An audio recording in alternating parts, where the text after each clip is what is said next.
नमस्कार। ABN news में आपका बहुत बहुत स्वागत और मैं हूं सुरेश झा।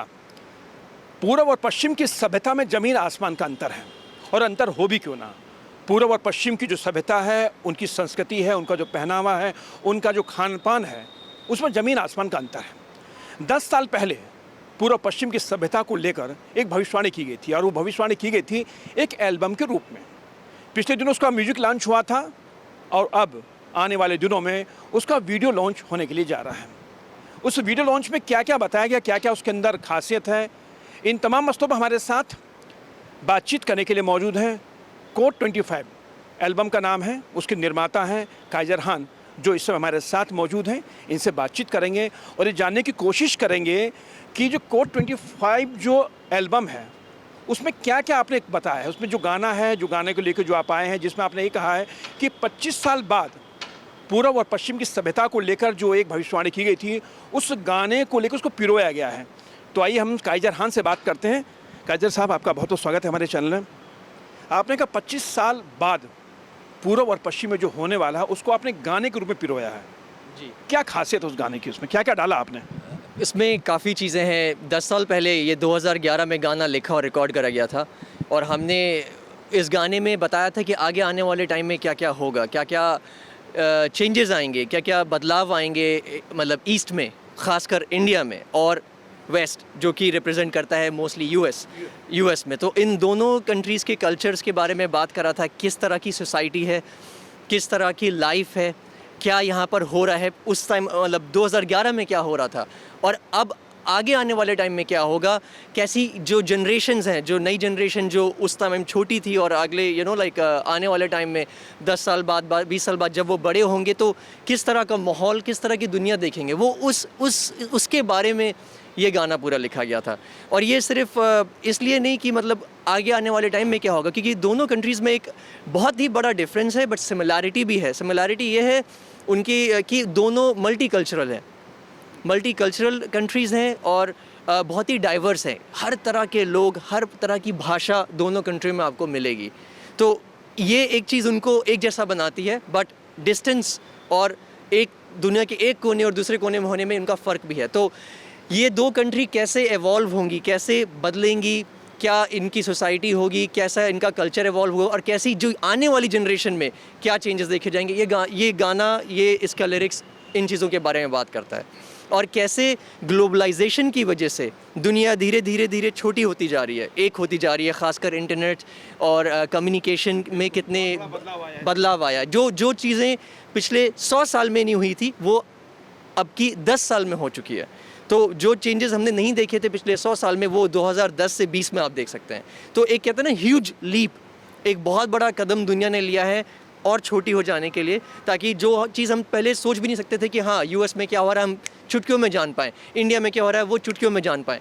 तो ये गाना उसी बात में था कि अब हम लोग ये नहीं कि इंडिया और यूएस या कोई भी कंट्री बहुत दूर है और वहाँ क्या होता है फ़र्क नहीं पड़ता। जो चीज़ यहाँ हो रही है वो उसका इफ़ेक्ट, उसका जो कहते हैं ना रिपल, वहाँ तक जा रहा है, और वाइस वर्सा।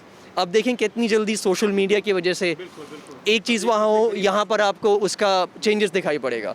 तो ये गाना वही प्रेडिक्शन, ये सारी बातों को इस गाने में बोला गया था, और किस तरह की आने वाले टाइम में इन कंट्रीज़ की, और दोनों कंट्रीज़ और साथ साथ ग्लोबली इकॉनमी होगी, किस तरह की अपॉर्चुनिटीज़ होंगी, किस तरह की टेक्नोलॉजीज़ में बदलाव आएगा, सोसाइटी में बदलाव आएगा, माइंडसेट में बदलाव आएगा, सोच में। तो ये गाना यही सब बताता है। अच्छा काइजर, बताओ कि जो गाना आपने जो एल्बम बनाया है, म्यूजिक आप लॉन्च कर चुके हैं, वीडियो उसका लॉन्च करने वाले हैं, गाने को गाया किसने? इसमें सबसे बड़ी बात है कि आपने पंजाबी और इंग्लिश को मिक्स किया है। तो इसके पीछे क्या वजह क्या है पंजाबी और इंग्लिश को मिक्स करने के लिए? इंग्लिश तो आपको पता है म्यूज़िकली ग्लोबल लैंग्वेज है, कई लैंग्वेज में गाने होते हैं, बट वेस्ट में बोलें तो वेस्टर्न म्यूज़िक में इंग्लिश सबसे डोमिनेंट लैंग्वेज है। हमारे इंडिया के म्यूज़िक में पंजाबी काफ़ी क्या कहते हैं म्यूज़िकली बहुत ही ज़्यादा क्या कहते हैं चलता है, हिंदी गानों में भी चलेगा, मतलब वो हर पूरे इंडिया में अब पंजाबी जो लैंग्वेज है वो मतलब मिक्स होती है। और ख़ासकर गाना बेस्ड है दिल्ली के ऊपर, तो गाना जो इस गाने में हम इंडिया को दिखा रहे हैं, रिप्रेजेंट कर रहे हैं, वो दिल्ली के थ्रू दिखा रहे हैं।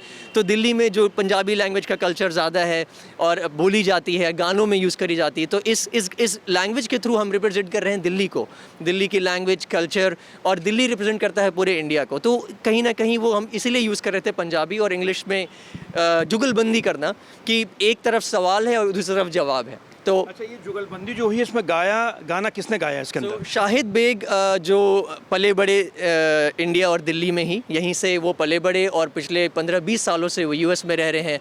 और वो रैप तो वैसे नहीं करते प्रोफेशनली, बट वो रैपर है, उन्होंने रैपिंग करी है ल्यूडिक्रिस के साथ, बोहेमिया के साथ काम करा है, और ये उनका पहला गाना होगा as a rapper, as a musician, जो वर्ल्ड वाइड रिलीज़ हो रहा है। दूसरी तरफ अंगद सोबती हैं। अंगद सोबती जो हैं वो यूके में थे, वहाँ पर उन्होंने पंजाबी रैपिंग करी, इंडिया में उन्होंने आके काफ़ी चीज़ें करी, बट उन्होंने भी कभी अपने आप को ऑफिशियली लॉन्च नहीं करा, तो उनका भी ये पहला गाना है एज अ पंजाबी रैपर। अच्छा, आपने पहले म्यूज़िक लॉन्च किया था तो कैसा रिस्पॉन्स कैसा मिला? म्यूज़िक लॉन्च करे हुए ज़्यादा टाइम नहीं हुआ है, इनफैक्ट कुछ ही दिन हुए हैं, क्योंकि लास्ट मंथ ही ये म्यूज़िक लॉन्च हुआ है।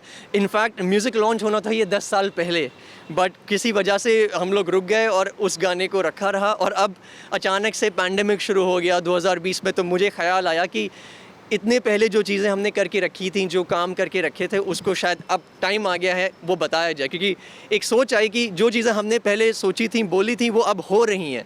तो ये कहा कि जो चीज़ें आपने बोली थी, जो आपने प्रिडिक्ट किया था, भविष्यवाणी की थी, वो अब सबके सामने है। तो जब ये एल्बम आएगा, जब लोग गाने को देखेंगे, जब सुनेंगे, तो क्या इम्पैक्ट पड़ेगा उनके ऊपर? इम्पैक्ट ये पड़ेगा कि हमारे एक्शंस जो हम प्रेजेंट में लेते हैं, जो कदम जो उठाते हैं अभी, उसका आंसर हमें अभी नहीं पता लगता, आने वाले टाइम में पता लगता है। तो वो जो हमने 10 साल पहले सोचा, देखा और लगा कि जो होगा वो, और जिस तरह के उस टाइम में, प्रेजेंट में हमने एक्शंस लिए, उसका जवाब आज हमें दिख रहा है। तो अब कैसे कर लिया कि 10 साल बाद जो है ये सब होगा, ये स्थिति होगी यूएस में या इंडिया के अंदर, ये बदलाव आएगा, ये माइंडसेट होगा, और एक ग्लोबली जो कहेंगे जो चेंजिंग आएगा। खासकर हम सोशल मीडिया देखें कि सोशल मीडिया आज इतना एक हाइप हो चुका है कि यूएस कह ले, इंडिया के लिए, आप किसी भी कोने में मिनटों में पहुंच सकते हैं, मिनटों में बातचीत कर सकते हैं, यानी ये बड़े नज़दीक आ चुके हैं हम लोग। तो कैसे प्रिडिक्ट पहले कर लिया था आपने? मुझे साइकोलॉजी का बहुत शौक है, मतलब मैं सेल्फ स्टडी करता हूँ, तो मुझे पैटर्न्स दिखते हैं, दुनिया पैटर्न में चलती, कहते हैं ना, वो एक घड़ी की तरह एक साइकिल है, वो रिपीट होता रहता है। वो पैटर्न हमेशा रिपीट होता है, वो साइकिल रिपीट होता रहता है। जो 100 साल पहले हुआ है, 1911 में, 1912 में, या उस टाइम पे फर्स्ट वर्ल्ड वॉर हुआ, सेकेंड वर्ल्ड, जिस तरह की पैंडेमिक हुआ, स्पेनिश फ्लू आया, पूरे वर्ल्ड में फैला, अब 1917 में आया था, और आज देखिए आप 2018 में ये कोविड शुरू हो गया। तो ये पैटर्न में चलती है। तो मैंने वही पैटर्न स्टडी करे थे कि पहले क्या हो रहा है, और हर 10 साल में एक चेंज ज़रूर आता है। तो उसको स्टडी करते हुए मुझे लगा कि ऐसी ऐसी चीज़ें होंगी। आगे क्या योजना क्या है? योजना ये है, जिस इस गाने के जो अंतिम में बोल हैं पंजाबी में, कि नए दौर आए हैं और नए दौर के साथ नई सोच आई है, तो माहौल बदल गया है, सोच बदल गई है, तो तेज़ दौड़ना ज़रूरी है। जिस तरह से टेक्नोलॉजी तेज़ दौड़ रही है, मिनटों में, जैसे आपने बोला, सेकंड में यहाँ की बात वहाँ जा रही है, तो अब हमें भी, खासकर यंग जनरेशन को, ये बात समझना ज़रूरी है कि वो लोकल ना सोचें, वो ग्लोबल सोचें। चलो, बहुत बहुत धन्यवाद। ये थे कोड 25 एल्बम के निर्माता काजर खान, जो हमारे साथ बातचीत कर रहे थे। इन्होंने पहले भविष्यवाणी कर दी थी कि 10 साल बाद पूरब और पश्चिम की सभ्यता में कितना आमूलचूल परिवर्तन आएगा, और वाकई आया भी है। ग्लोबली भी देखा जाए तो बहुत बड़ा परिवर्तन आया है। खासकर सोशल मीडिया ने तमाम देश को एक दूसरे से बांध दिया, एक दूसरे से ऐसा जोड़ दिया है, कनेक्टिविटी बढ़ चुकी है, और वही सब इस एल्बम में दिखाया गया, जिसे आप लोग देखेंगे तो आप समझ पाएंगे कि एल्बम के अंदर जो खासियत है, जो बताया गया है, वो आज सबके सामने। और ख़ासकर जो इसके अंदर जुगलबंदी है, जुगलबंदी है इंग्लिश और पंजाबी की, तो वाकई मज़ेदार एल्बम होगा। अब देखते उसका वीडियो जब लॉन्च होता है, उसके बाद इसको लोग किस तरह से लेते हैं। कैमरा पर्सन राहुल के साथ सुरेश झा, ABN न्यूज़, दिल्ली।